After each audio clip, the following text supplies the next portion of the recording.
अस्सलाम वालेकुम। दुख और गम का इलाज नंबर वन, ईमान मजबूत करना। अल्लाह पाक कुरान मजीद में फरमाते हैं, हम तुम्हें ज़रूर आजमाएंगे, खौफ से, भूख से, मालों की कमी से, तुम्हारी जानों से और फलों की कमी से। और खुशखबरी है उनके लिए जो सब्र करें। आजमाइश, इम्तिहान, मुसीबतें तो ज़रूर आएंगी, लेकिन जिसका जितना ईमान मजबूत होगा उतने ही दुख कम महसूस होंगे। दुख गम को डील करना आ जाएगा और हमारा बर्दाश्त का लेवल बढ़ जाएगा, और हमें इस बात का यकीन आ जाएगा ये तो चंद रोज़ा आजमाइश है और इंशाअल्लाह ख़त्म हो जाएगी और तंगी के बाद आसानी रखेगी ये। नंबर दो, हम इल्म हासिल करें किताबुल्लाह का और सुन्नत का।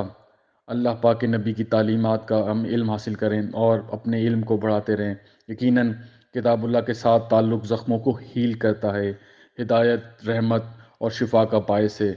अल्लाह पर यकीन और तवक्कुल बढ़ाता रहता है, दुनिया की असल हकीकत दिखाता रहता है। और नंबर तीन, नेक हमदर्द दोस्त और इंसान का साथ। वालदेन या मेहरबान दोस्त जिससे दिल की बात कर सकें, जो खैर ख्वाह हो, इस्लाह करने वाला हो और अल्लाह से जोड़ने वाला हो, तो इंशाअल्लाह हमारे दुखों और तकलीफ़ों में कमी आ जाएगी। अस्सलाम वालेकुम।